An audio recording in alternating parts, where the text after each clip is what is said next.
Hey everybody, we're going to do some really cool creative things, taking a photograph and converting it to art. So I'm just going to call it, hey, let's make some art using a certain feature in Photoshop that we've had for decades, and that is called Smart Blur. To do things like this, I'm going to start out, by the way, we can use this with portraits, still life, landscape photography, architectural, doesn't matter.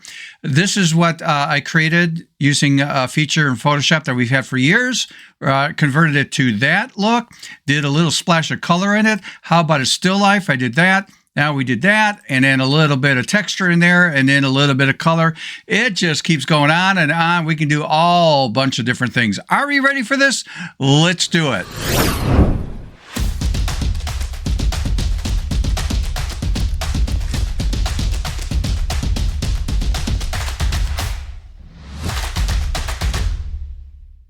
Hey everybody, welcome back to the channel. If you're new to the channel, this is dedicated to photography and as a photo artist pushing ourselves out of the box creatively. All right, this is going to be a good one. I had a lot of nice comments, but a lot of private emails on something I did weeks ago, and that is how to do like a pencil sketch technique. And it seemed to be one of my most popular videos out there for quite a while. And I also remember an old technique that I was doing over 20 some years ago in Photoshop. So this has been around for quite a while. And that is to do some really cool creative things. And it doesn't matter if it's, which I'm going to do like a portrait. It could be a still life, which I'll do for you. But it could be also landscape, architectural shots, street photography, whatever you want to do something really cool and creative by using a feature that we've had for quite a long time. And that's called a Smart Blur that's built into Photoshop. So let's take a look at the concept, and I'm going to start doing different scenarios for you. It's just virtually unlimited. It is up to your imagination on how you want to approach and do this. So again, let's get started right here in Photoshop. For the ones that have been following me know that when I go into Photoshop, let's jump in here real quick, and that is I prefer just double clicking on my workspace to get the open dialog box. I do that all the time. It's just fast and easy for me. I'm going to make a suggestion. I'm going to do a couple images for you, but I'm going to play with different variations of things that we can do. It really works good when you have a subject like this, say portrait or whatever, but you have a plain background or somewhat of a plain background. It will still work with a busy background and stuff, but I find that the artwork shows better. So if you do like a still life, it tends to work better if you have a plain background. So the first thing you're going to do is duplicate the layer. So I'm just going to do Control-J, Command-J on a Mac to quickly duplicate it. There's other ways of doing it, but this is a fast, easy way. I'm going to right mouse click on this, and I want to choose to convert this to a smart object. Now, this will make more sense in a minute here. After you have that done, you just go to the Filter drop-down menu and choose a feature we've had for decades under the Blur category, and it is called Smart Blur. Now, don't get me started because some people will say, why do they call it a Smart Blur? And my reaction is because there is no dumb blur allowed in Photoshop. So that's my big joke of the day. All right, Smart Blur, here's what you do. You come down here where it says Quality. In the drop-down menu, change that to High.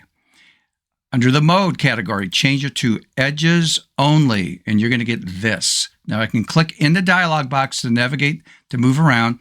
I'm going to pull back a bit so we can see more of the image, and it's up to you to adjust the sliders based on the look that you want. So an example, if I push the radius to the right, watch what happens to her hat and the hair and that. See how that fills in?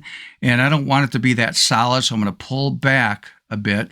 And then threshold just lets you fine tune. If I push it up like that, you can see how that's dropping in, adding more space. If I pull it back to the left. So between these two sliders, you adjust it to get the look that you want to have. Let's say I'm going to push this up just a little bit. Say something like that. Then I click on OK here to accept this.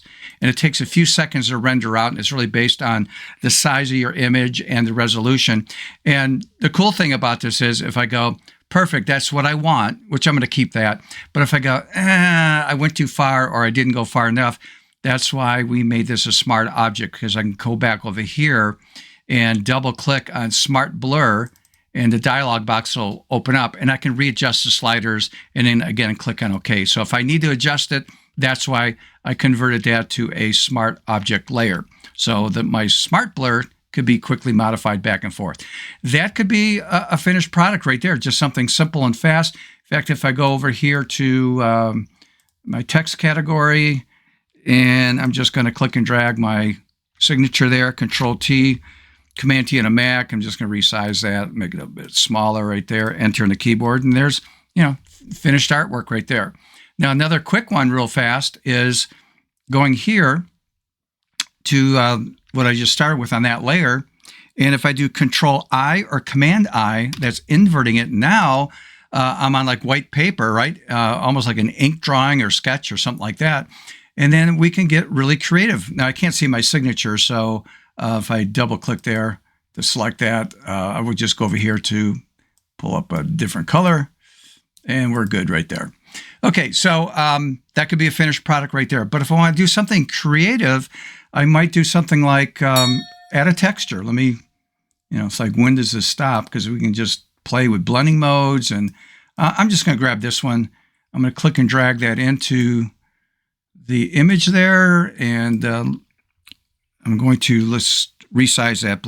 I just want to rotate that around. Click and drag over here. Hold the Shift key down, which allows me to expand it out. And then just click on the layer to accept that, or enter on the keyboard. And I need to move this down. So I'm going to put this below. And then I'm going to select the image right there. And then you can play around with blending modes to come up with a look. Oh, color burn looks pretty cool. That looks pretty cool. So again, adding textures, you can play around with textures. I'm going to delete that. But again, don't have blinders on. Think creatively, add different things. Let me go back here, and I'm just going to delete that. I'm going to go back to here. But you know what? First thing I'm going to do, I'm going to add a little color to this instead. So color, blur, and blending mode, we got to go back to normal here.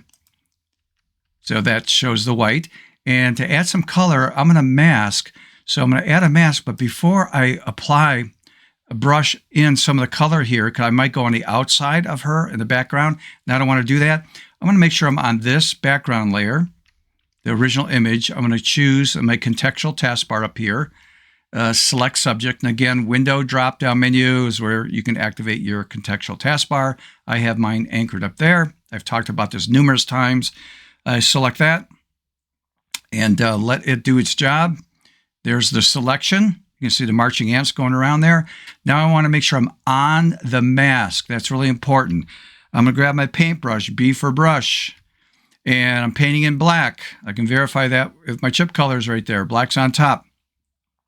Painting at 50% opacity.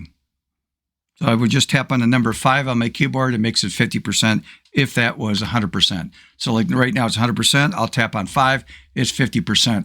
And now the rule of a selection is no matter where I paint, if I click and drag here and I go on the outside, it won't paint on the outside, because the rule of a selection is whatever you do next only affects the selected area. So I might want to bring in some color, and maybe not, everywhere. I mean, it's up to me, but I'm going to do this really fast. Let's say you bring in some partial color here, a little bit there. Let's bring in some over here. Let's bring in, again, this is your artistic interpretation of what you want to do. We'll just do that. And maybe I'll do a little bit more there. Something like that. And then here's the mask. So I'm going to alt-click on it so you can see the mask. I'm going to get rid of my marching ants by doing Control D like in David, Command D on a Mac. So I got rid of the marching ants right there. And then I'm going to go over to my properties panel, because I'm on my mask. And I'm going to go over here where it says density, and I'm going to push this back. And see how it's fading the color away?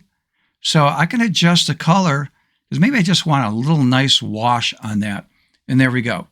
So there's a before, after, before, after. All right, pretty cool. All right, so let's take a look at another project, and I'm going to throw in another curveball and choice you might want to try when you're doing this technique. So let's do it. All right, let's work on one more project, and I'm going to throw in a curveball and just something to think about. So let's close out of this. I'm not going to save this. So I'm going to just choose no. So again, I'm just double clicking on my workspace area, and I'm going to grab this image right there. Okay, I'm just going to repeat what I did last time, and that is Control J, Command J on a Mac. I'm going to right mouse click. I want to convert that to a smart object. So I'm going to come down here and just choose again, smart object. And then go back to filter drop-down menu. Let's come down to the blur category, and we're going to choose again Smart Blur. Now, probably remembers the settings I used last time. Yeah, so there we go. So again, I don't know if I want those settings or not. I'm just going to say, yeah, let's do it. Okay. And if not, then I'll just, because it's a smart object layer, I can just go back and, yeah, let's see how that looks. That doesn't look too bad because I'm going to throw a little trick in here for you. You could duplicate this, Control J, Command J on a Mac. You can see how that will amplify this if we go to, say, blending modes right here, like screen. So that amplifies it. That's another way, just bringing in more, but I'm going to delete that. And I'm going to do Control I, Command I on a Mac to invert that like I did last time. And let me show you something that as an option that we can do. And that is, with this layer selected, I'm going to go back to Filter drop-down menu, and I'm going to go to a different category called Stylize, and I'm going to choose Find Edges. Watch what it does to this now, the edges here. So how that pops, comes right out. So again, if you want it that intense, you can leave it at 100% over here. You can pull the opacity down to do some creative things. I mean, all up to you, but I'm going to leave that 100% because I do want the white background right there.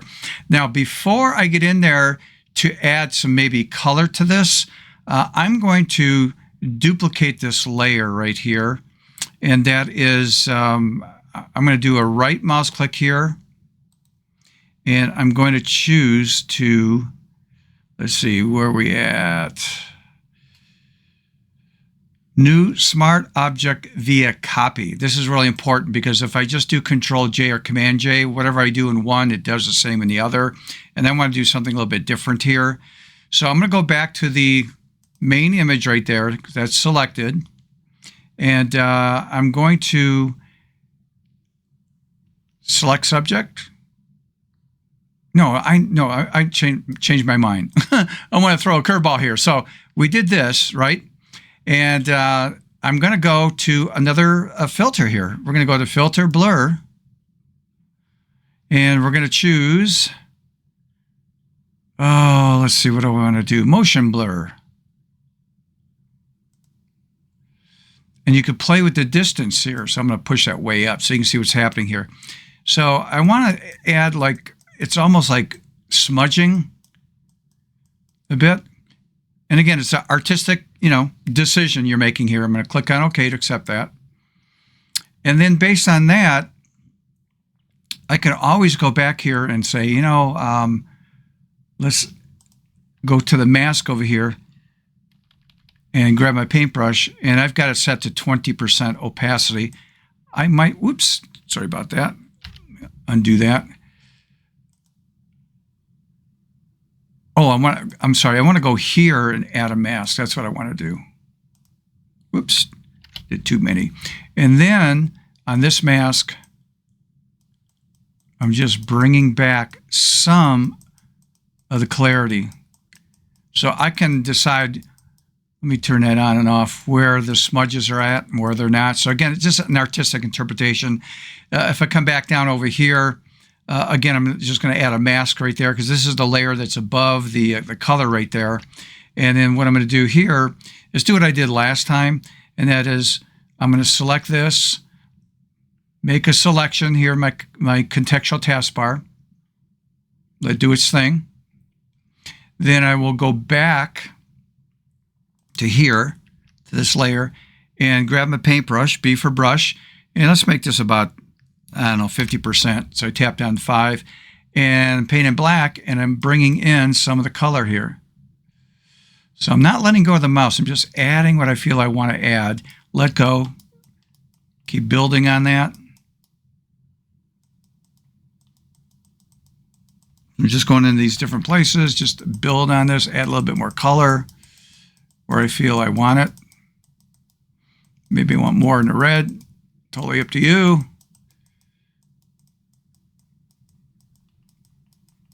Okay, and then after that, you can see when I turn this on and off what it's doing, adding a little bit of color there. And then I'm going to get rid of the marching ants again, Control D, like in David, Command D on a Mac. That will get rid of that. And again, you can sort of play with this again with this right here. I mean, if I want to pull the opacity down a bit, I can do that just to adjust it based on the look that I want to get artistically. You might like this.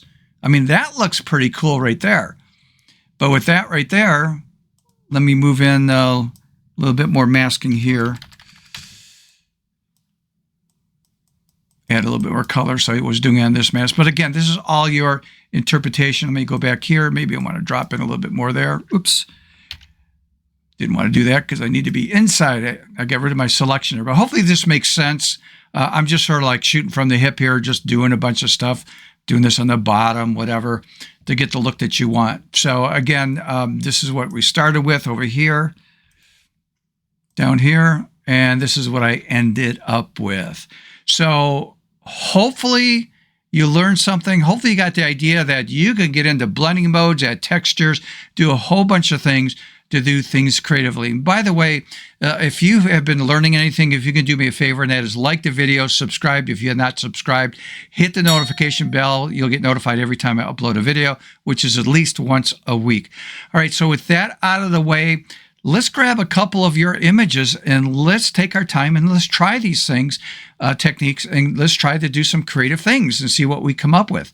Okay, so what I want you to do, again, is to push yourself out of the box, and I mean literally out of the box. Until next time, see ya.